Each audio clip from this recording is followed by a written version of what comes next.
My name is Rotimi. I'm a flying officer, the RAF. The military is just not what I thought it would have been. You do get your own space and you can be your own self. I've seen him more than I thought I would. He's always been ambitious. I guess the RAF has made him more ambitious. Confidence, belief, resilience. The RAF has really expanded that for me. It's just made me feel like I can do things I never thought I could. Ready?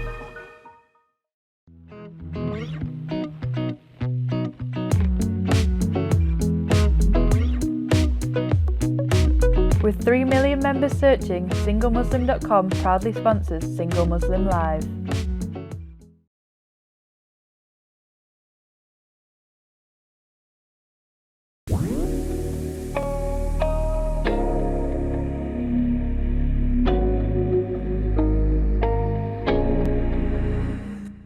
Assalamu alaikum and welcome back to Single Muslim Live here on British Muslim TV, sponsored by SingleMuslim.com.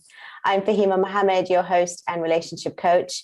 A really warm welcome from all of us here on British Muslim TV to all of you, wherever you are, and streaming, whether it's on Facebook or Twitter or watching live on Sky Channel 752. I want to say that you can definitely enjoy the conversation as well as participate alongside us and my guest tonight, which I'm going to introduce shortly. But just to remind you that if you want to call in, please do so on 01924 231 083.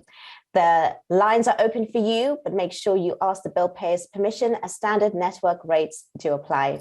If you want to send a message anonymously, you are more than welcome to do so on our free WhatsApp service. And that number is 07585 835 150. Now we have another topic for you today, and that is bringing back hope to singles. What does that mean and why, and what is it going to happen when it comes to bringing back home? All of that's going to be discussed throughout the episode. Make sure you stay tight, hang in there for the rest of the hour. Inshallah, we're going to be discussing this with my amazing, lovely guest tonight.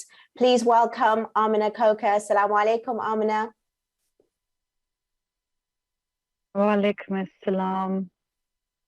Thank you so much for joining me. I know you're originally from the UK, but you are streaming in Spain. I was going to say sunny Spain, but you've just mentioned that it's actually not that warm out there. But thank you so much for giving me your time, even though you're away. Tell us a little bit about yourself before we actually talk a little bit more about the actual topic today. So I'm a life coach and I specialize in relationships. And I work with people on a one-to-one basis or in group settings. So basically my philosophy for coaching really is to treat each individual as a whole in their wider context, and to really focus on, traditional coaching techniques, but also to include a spiritual aspect to the coaching. So that's me. That's amazing. It's really interesting, actually. Now, this topic about bringing back hope to singles. Firstly, one thing I really want to say is when it comes to bringing back hope. Now, why is it that we need to bring back hope? Do you think it's because of the recent pandemic? Do you think it's because of the amount of rejection people have, the heartbreak? Do you think of all the stories maybe that people have to listen to nowadays, unfortunately, when it comes to marriage and divorce? What's your thoughts on, why is it that people have to now actually have hope, especially when they're looking for a spouse? What are the reasons? I think, to be honest, Fahima, it's everything that you've just outlined. I think the pandemic was quite hard-hitting for a lot of singles. I think the fact that we do have access to so much information means that sometimes we do end up with information overload, where we know a lot of horror stories and fills up, our minds and our ideas about what relationships are like. I think there is something to be said about positive role models and positive role models. And if not, then of course that's going to be a bit of a deterrent, isn't it, when it comes to looking for a spouse? So I think really, what I was going to talk about was the impact of the pandemic. But I do think that there is space to be talking about all mentioned. Yeah, absolutely. Absolutely. I think it's really important that we do highlight the recent couple of years. It has got, such an impact on all of us. And sometimes we don't realize that even though we've come out of it, things are seeming back to normal. It has actually had an increasing amount of effect. And that's something that we do need to consider, because now, even though we're starting to become normal, we are now having the impact, the aftermath.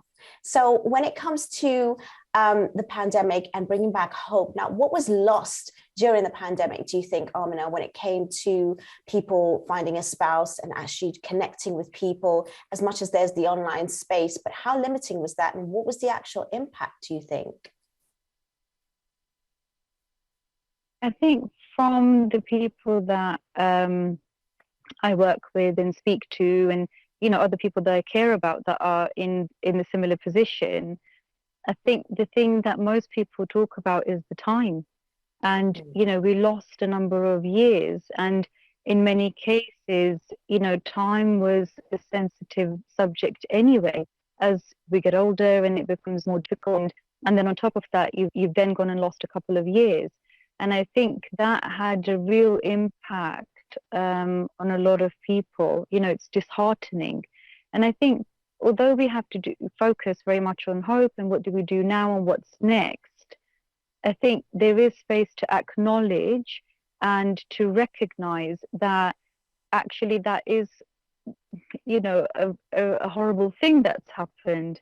I think that's part of the issue, but I think also the pandemic itself hit people in lots of different ways.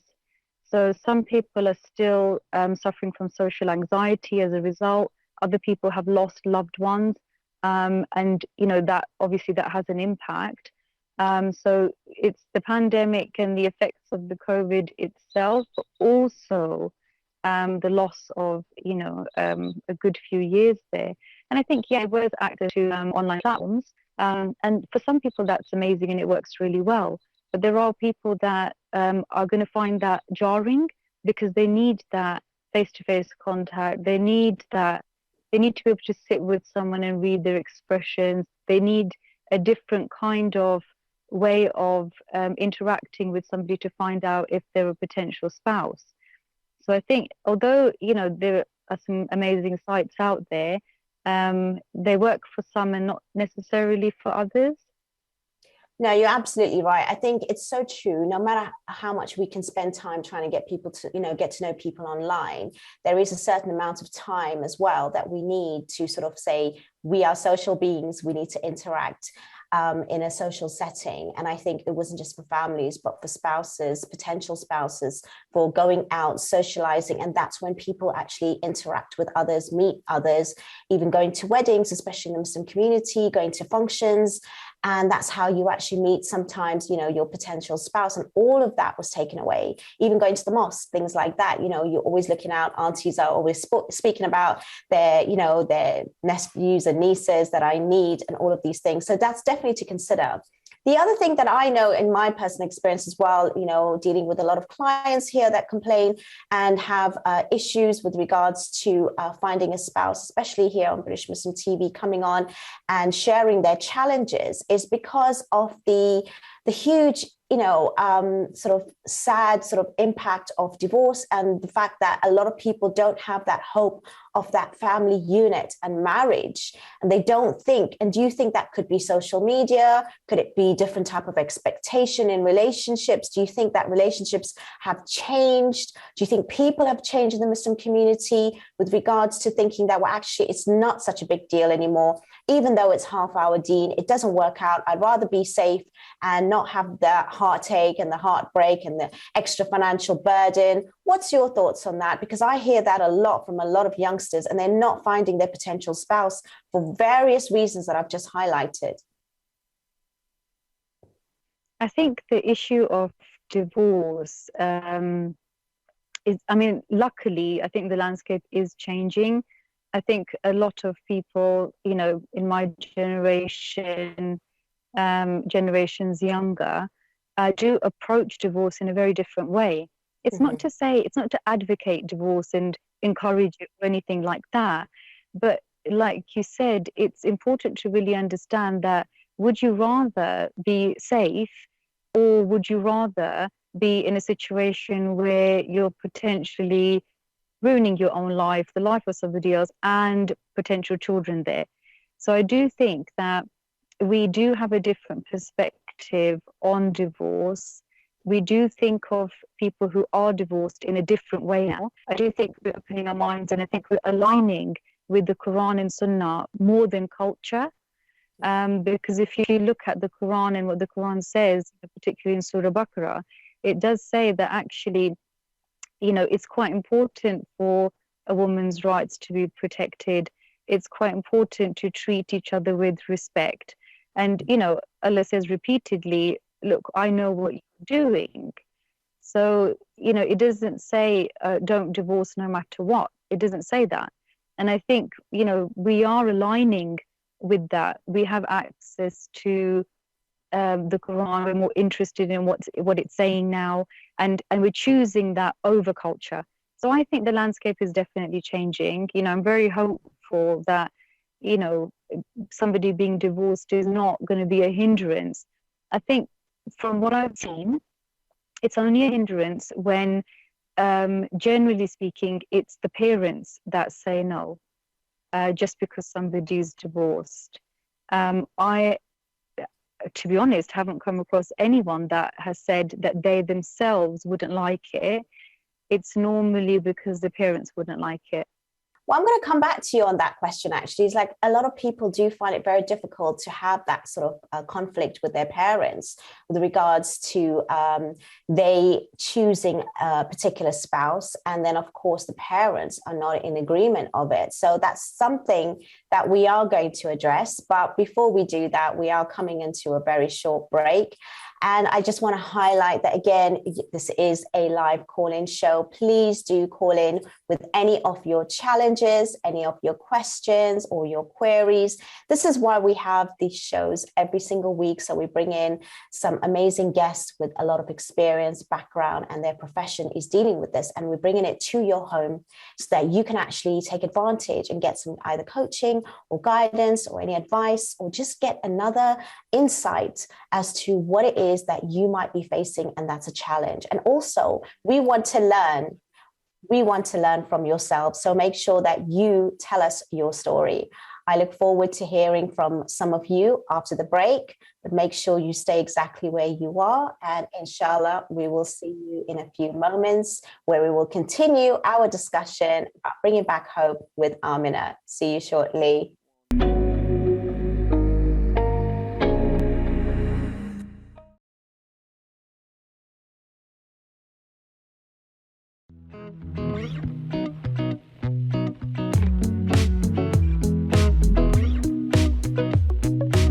With 3 million members searching, SingleMuslim.com proudly sponsors Single Muslim Live.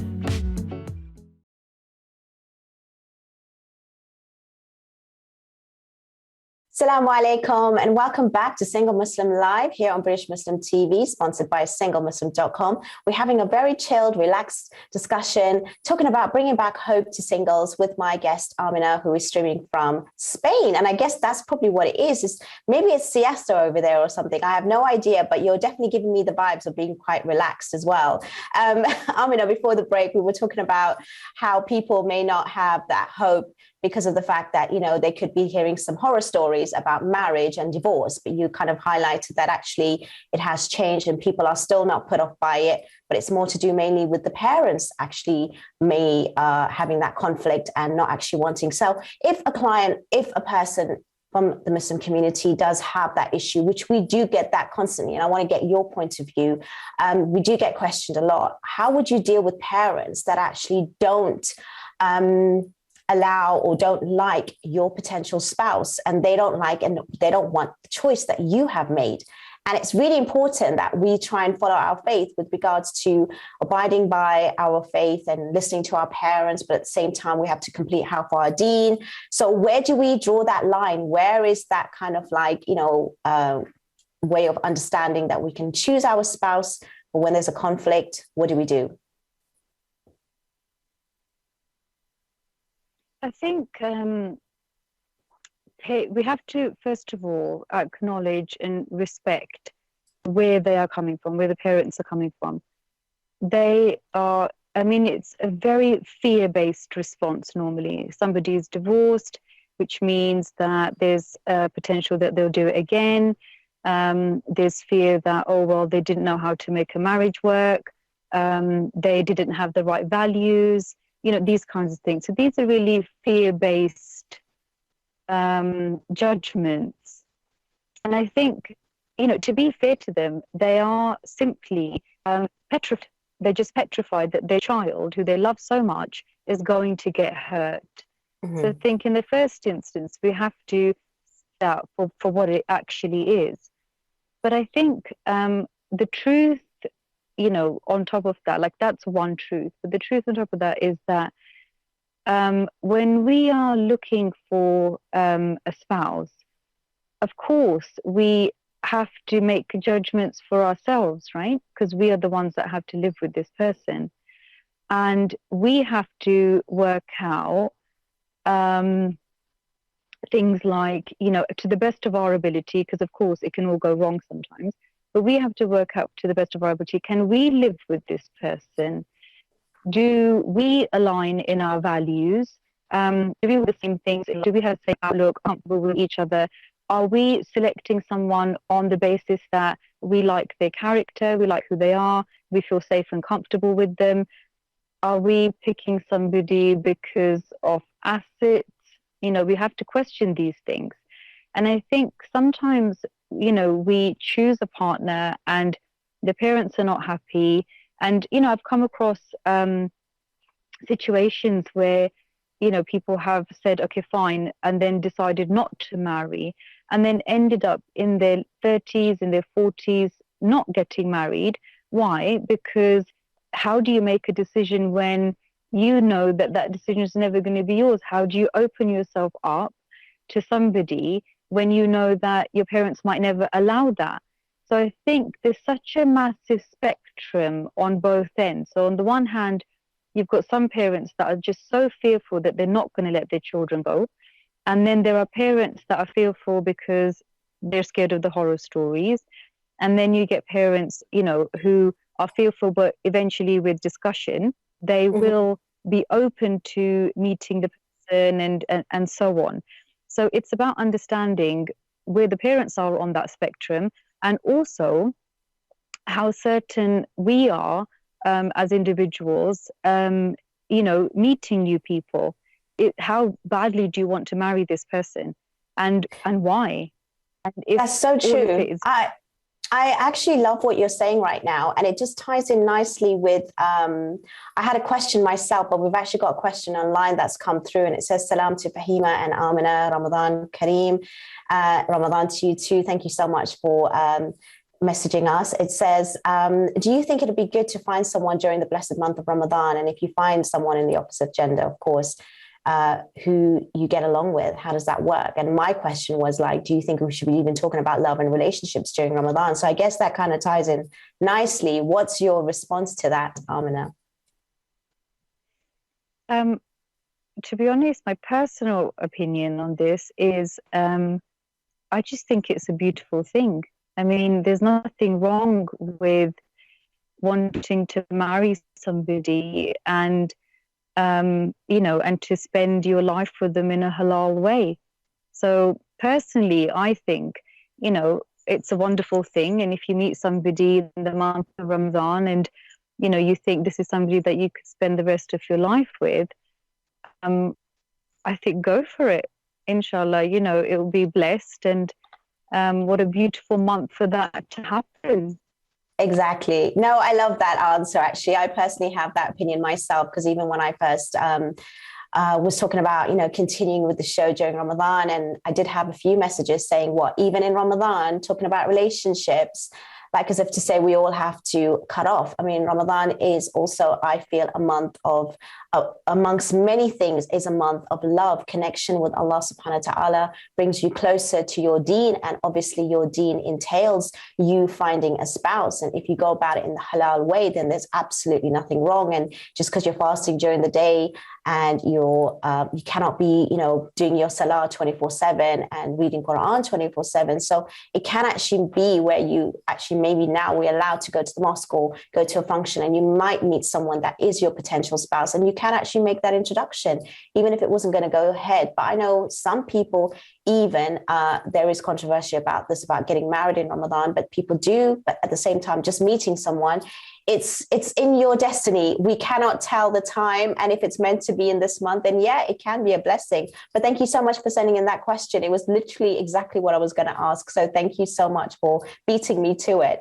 When it comes to reconnecting with the journey and renewing, discussing and yourself and basically reconnecting. Tell me more about that, because that's something that I know that you'd like to talk about with regards to bringing back hope, and what does that mean, and all of it to do with reconnection. How would you describe it?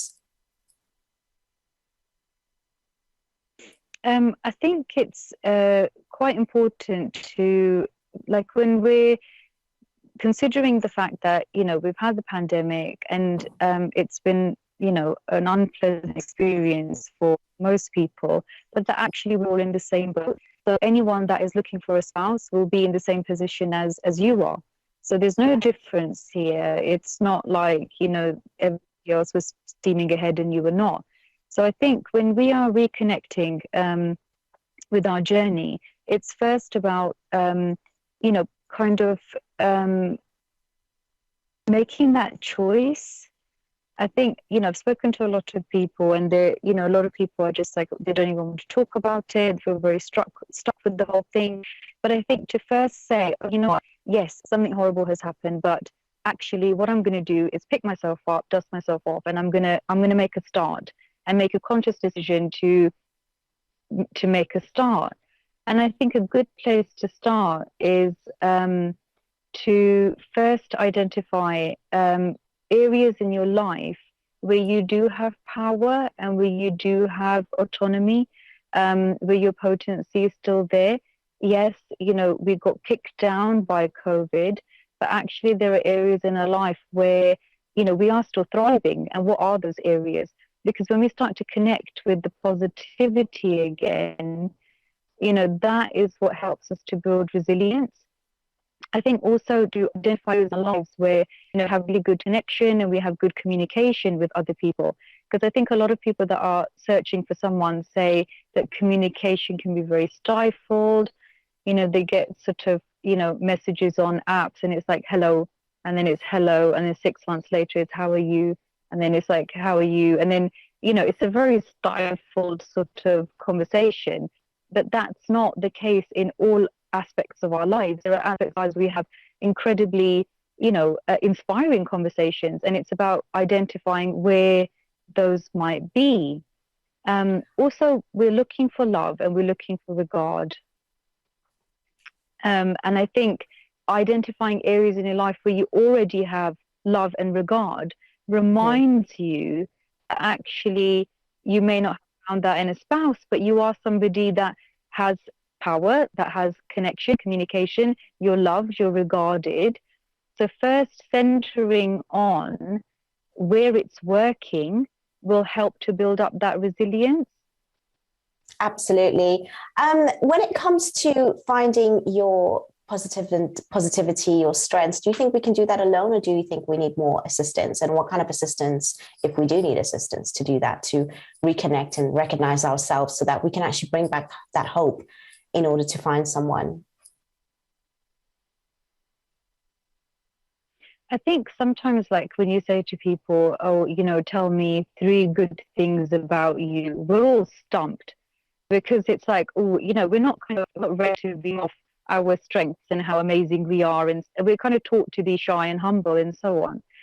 And I think in those circumstances, it is important to recognize your own strengths and your own positive traits. and not to shy away from that completely, but equally, I think, going to other people who have regard for you, who love you and care about you, and saying to them, can you tell me 3 positive traits about me? There's nothing wrong with that, because they feed back to you who you are.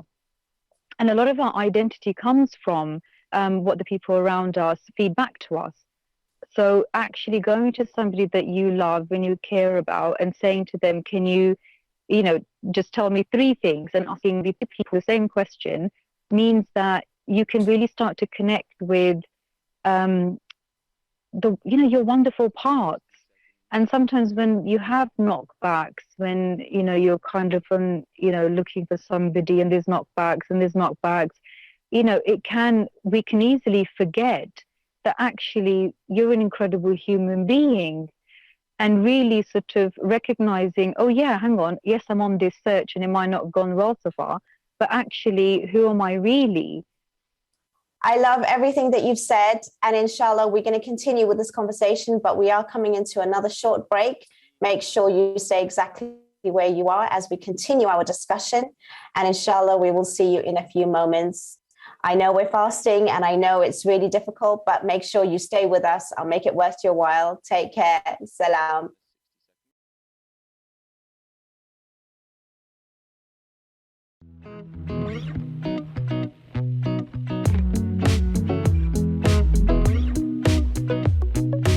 With 3 million members searching, SingleMuslim.com proudly sponsors Single Muslim Live.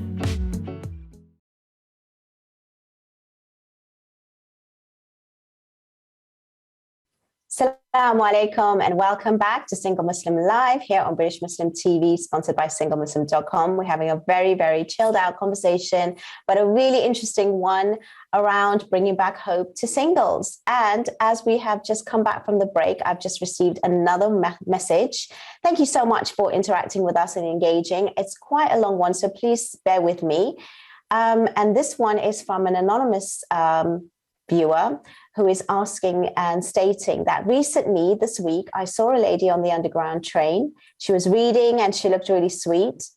I don't think she was Muslim. We both left the train station. I did go up to her and said she looked nice. And she said, thank you. And I asked if she was at work earlier and she said, yes. And genuinely, I am very shy. But my situation, as I don't know any girls from my city or town, and I need to work on this, inshallah. And as this topic is bringing back hope to find a spouse, what advice do you two have for me to genuinely find someone in the same city? I felt as I should have spoken a little bit more and asked her for a number, for example, and trying to gain some good relationship or some social circle here. But building a connection with a lady as well is not that simple. So what's your advice, firstly, Aamna? It is really a sweet story, though, but a very common one. Yeah, very, very sweet. I'm just hoping she's listening. And then she'll WhatsApp in and then boom. I would say that in all honesty, we can sometimes believe that, okay, so I live in a certain place, there's not that many people, and therefore it's very difficult and so on. Now, what I would say in that circumstance is we have to challenge the mindset, you see. First of all, she could be anywhere, and actually the truth is that it's not even she could be, she is somewhere. She's absolutely there somewhere. So that's the first thing. The second thing is that we have to become active in a space for something to happen, right? So let me give you an example. Let's say, for instance, if I wanted to learn ice skating, in order for that to happen, I have to become active in this space. So I'd have to go and buy skates. I have to find out where might be classes. I have to talk to people that may have done it. I have to be very active. Once I'm active, something starts to occur in that space. So if you want to meet somebody, and let's say you want to meet somebody in your area, you have to become active in your area talk about it, do the things necessary to get yourself out there, share with other people what your intentions might be.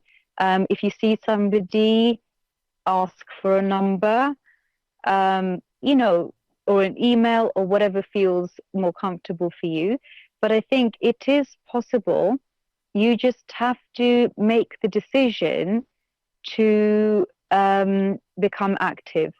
Anything that you want to achieve, anything at all, the first step is to make that decision. The second step is action. It's just one action after the other. And before you know it, you're there. You know what you Inshallah. said is so beautiful. I absolutely love that analogy, and the way you've done it in a story. It's so true, because as you were talking, I always get this as well. Like, people are saying, at the end of the day, we can't find someone. It's very difficult. We live in an area where there's not many people that are from the same, background, or the same sort of match. But it's so true. If you actually go out there and actually do something, be part of the community, regardless of what it is, you only need one person. You don't need that many people, and you will find it. But we're actually sitting at home, or we're online, and then we expect it to actually fall on our laps most of the time. And it won't work that way. And also, it takes your mind away from it, because sometimes when you focus on it too much, it can actually make it disappear. Whereas if you're focusing on being part of something, and like I'm going to explain, like part of a cause, and being part of the community, being active, being and doing at the same time, then it takes it away. And all of a sudden, you don't know who and what you might come across. And I think that's a very, very interesting way of looking at life generally, and especially if you're going to try and find a spouse, because you're not there being morbid, you're not there being negative, you're not there thinking of the hopelessness of not actually getting it. You're actually getting the hope by actually being active. I think that is so brilliant, and I love the way you described it. Absolutely wonderful. And I hope that's helped the listener, the person that sent that in. I hope that makes you a little bit more forceful, regardless of you being shy. Even if you volunteer or be part of anything in society and community locally, then you will find someone that's probably around your own space and environment. So that can be definitely done. Thank you so much for sending that question in. I really do love the fact that, you guys interact with us. You send us messages all over the Facebook streams and Twitter, and we really do. I'm trying to read them out as we go along the shows and answer as quick as I can. So please keep sending them through, and I will definitely do that. So I guess this comes back to Aamna, about us pushing ourselves outside our comfort zone. What do you think about that? 100% agree. I think, unfortunately, what we don't realize is that if we stay in our comfort zone, it actually breeds apathy. It makes us, it causes us to lose our confidence.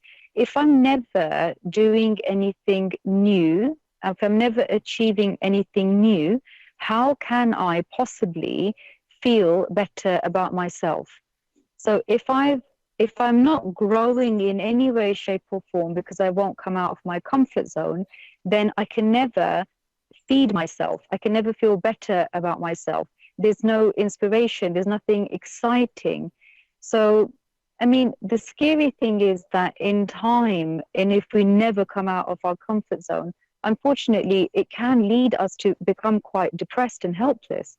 So I think, interestingly, although we're afraid of rejection, and I think the fear of rejection is, fair enough. I do understand that. But I think the only way to build up resilience, and the only way to really do things in life, is to get out of the comfort zone and know that, yes, we might get rejected. Yes, things are scary. Yes, people might not understand us, etc., etc. But if you know yourself, and if you are connected with yourself, you've still got a home to come back to. So you may go out there and try something and get rejected, like the person that sent in with that lovely story. Had they asked for the number, yes, she may have said no. That's fine. When you come home, you did your best. You connect with yourself. So I think we must come out of our comfort zones. Otherwise, how on earth are we going to grow? Yeah, there's a famous saying as well that you only regret what you don't do. So put yourself forward, put your best self forward as well. I guess also it means that we have to not just go out of our comfort zone, but actually bring about a different way of being. And when you talk about hope now, when it comes to bringing back hope, what are the stages and steps that someone can take to become more resilient, to become more confident? Does it actually take more resilience? Does it actually take more confidence? Does it take something else even in order to bring back hope as a person? I think, Fahima, as you said, it does take resilience for sure. I think it also takes like a level of self-awareness and self-acceptance. So if I was going to put together steps to do this, first I would absolutely acknowledge what has happened. I would acknowledge the journey, your personal journey. You know, I would identify, it's not about wallowing in what went wrong, but it's also not about denying it. It went wrong, and that's okay. But we're not there anymore, and actually we've got the power to move forward. Following that, I would definitely sit down and really begin to just connect, as I was saying, with, you know, your good points, you know, where things are working, where there's positivity, where there's love, where there's connection with other people. The other thing that I would do is, you know, I would, if I was working with somebody on this, I would say, you know, make a list of positive character traits that you possess. If you get a few, and if not, ask other people. But I would go at it from different angles. So have a look at your positive traits, see what you can find yourself, ask other people to add to those. I would also look at it from a different angle. So you've got positive character traits, like you could be kind. Yeah, that's like a lovely character trait. I would also look at what you're actually good at. So you want to start to build yourself up from lots of different angles. So what are you good at? Maybe you're really good at your job, or baking, or talking to children, or something like that. And then explore that. I would also explore things that you've done in your life that you're really proud of. So this is actually a technique that I do with clients. I get them to write down 50 things that they're proud of. And they think I'm crazy when I say it. 50 things. I just think of 50 things. But actually, there are 50 things. Every single will have 50 things that they are proud of.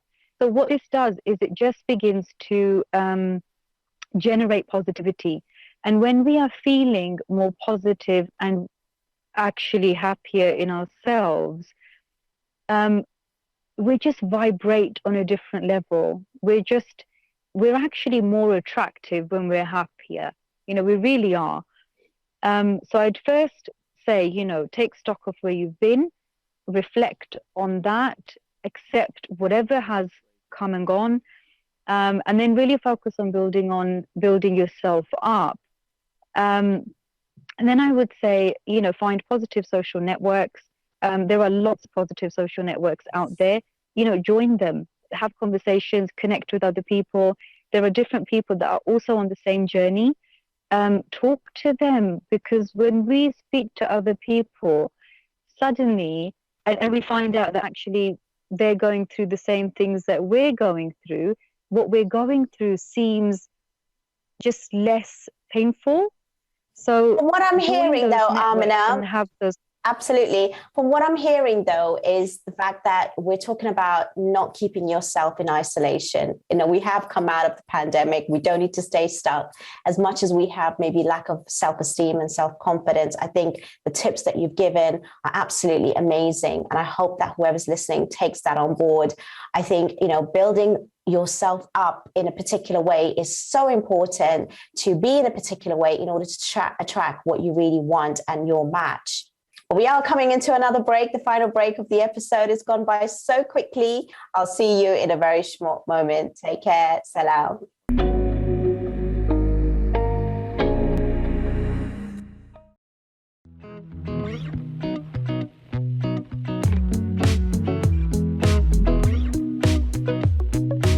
With 3 million members searching, SingleMuslim.com proudly sponsors Single Muslim Live. Assalamu alaikum. Welcome back to Single Muslim Live here on British Muslim TV, sponsored by SingleMuslim.com. I am really, really happy that we've had Aamna with us today. She's given us some really interesting tips and strategies. And before we go into any more questions, Aamna, I know you're an author of your book. Please tell me a little bit more about that. And I know you have a chapter on love, which I really don't want to miss out. So please get into it and tell us all about that. And hopefully we can even listen to a small chapter from your book. So, take it away, please. So the book is actually called Be Melting Snow. And it's just, sort of different chapters on I guess things that, occupy our minds and, things that, we might be stuck with and so on. So there's a chapter in the book which is actually about love. So I'm just going to read you, like a small paragraph, which really kind of brings to home some of the ideas that I think are really important when considering finding a spouse. So the chapter is, we often think that we are alone in our experience of love, that the plight we may suffer is ours alone, that others are very much in control and are living powerfully. However, if we look a little deeper, we find that we all experience the same joys and the same sorrows, the same gains and losses. In relationships, we are all, in fact, in the same boat. Men and women all experience the same emotions in relationships, and we are often so focused on the differences between us that we forget how similar we are. The key to transforming our experience of love is to understand yourself first, and then to share that with others around you, and in the process, identify our commonalities. Beautiful. Thank you so much for sharing that, by the way. And if anyone's watching, if you want to get Aamina's book, make sure you do so. And you can also reach her at the end of the show. It's funny that you said that. While you were reading that, I was thinking, I know that biologically, yes, we might have the same sort of emotions, but do you not think with male and female, we might express them differently, even if we feel it in a particular way, which is similar? What's your thoughts on that?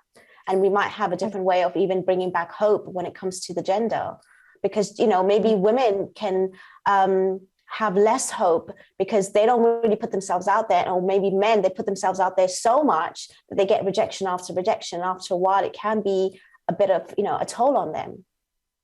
Yeah. I mean, I do agree. I think, there are differences in the way that, we do things. And I think, it can be quite difficult because we still do have expectations of men to be a certain way, for women to be a certain way. If a woman approaches a man, then it's, she's a bit confident. And if a man approaches a woman, it's like, we've got all sorts of, and these, I think, unfortunately, these are all, just judgments that are really unnecessary.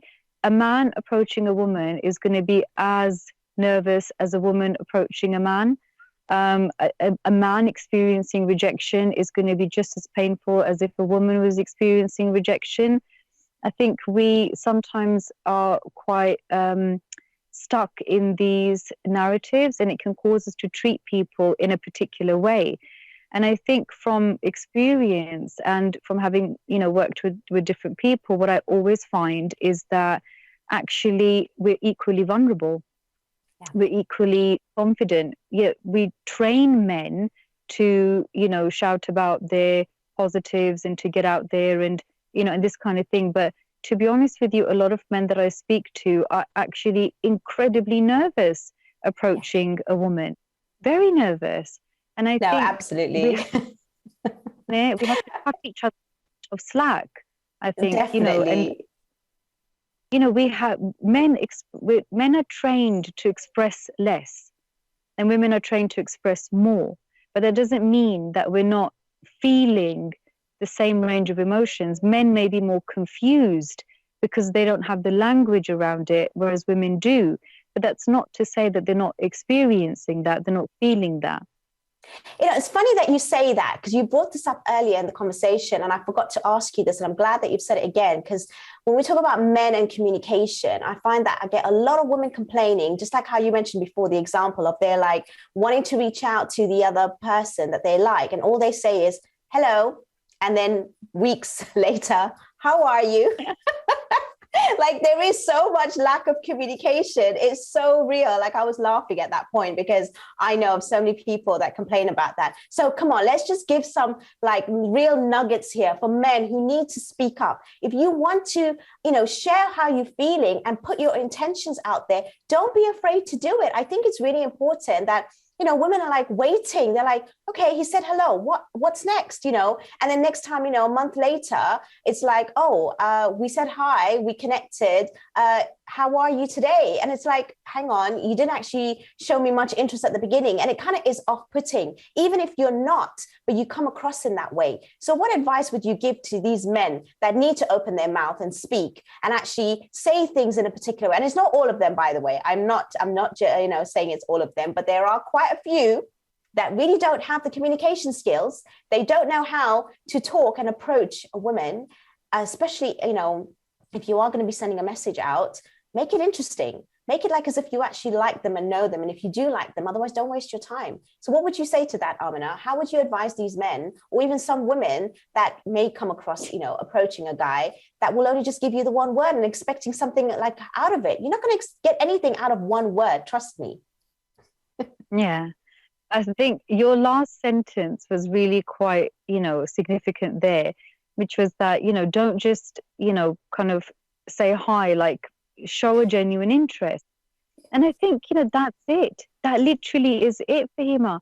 If you're going to message somebody, I think sometimes people just blanket message, you know, hundreds of people. And then, you know, true. How can you possibly personal messages to people? But I'd say avoid that for a start, because it's just not meaningful. And you're just going to get lost in data, really, because there's going to be hundreds of messages flying around. And who are you really connect to? I mean, I'd be confused. So I'd say if you like a profile and you genuinely like a profile, say why you like it, you know, and question yourself about why you like it. Did you just like it because somebody was pretty? Now, if that's the only reason, look a little bit deeper. There must be something else that you liked. So let's say, for example, you're scrolling through and you see someone and somebody looks really pretty and you think, oh, she's so beautiful, I really want to message her. Fair enough. There's nothing wrong with being attracted to somebody. However, it was definitely more than that, because you scrolled through hundreds of pictures and you didn't classify them as beautiful. Why did you classify this person as beautiful? What was more gripping than just the external? There was something more. You know, I found your smile, you know, was kind, or you have kind eyes, or, you know, I like the fact that it looks like you're interesting and you've or read the profile and figure them out and pick out something that's even more than just the exterior. Yes. Yeah, make it meaningful. If you're going to message someone, mean it. You're better off messaging 10 people and meaning it than messaging 50 people with hi. What would be some of the things that you would suggest as a final thought with regards to bringing back hope, Aamna? Because, you know, we have to create some sort of vision for our lives, and we need to, how do we create that vision, and what are the steps that we can take to do that? So I would answer the following questions. Yeah. When we're creating a vision for our lives, sometimes what we do is when we're kind of on a search, we're a little bit lost. I would really sit down and give yourself a good hour, and I would answer some questions. And the questions would be, exactly how do you want your life to look? Explain that. Don't just say, you know, like 3 words. Really explain it and feel it. Answer the question, who are you in a relationship? We're very focused on, you know, other people, but what about yourself? Who are you in a relationship? Then think about, who do you want to be in a relationship? So perhaps you've got some traits that are great and some that you want to work on. Question, who do you actually want to be in a relationship? And then consider, what are your ideas and beliefs about men and women? If you haven't had great role models, there may be ideas that are not that helpful. Question those and reframe if you have to. Then I'd ask yourself, what are your values? And are you personally aligned with those values? Or are you going by your parents' values or siblings' values or aunties or uncles? No. What are your personal values and are you aligned with them? And then seek out to find somebody with similar values, perhaps.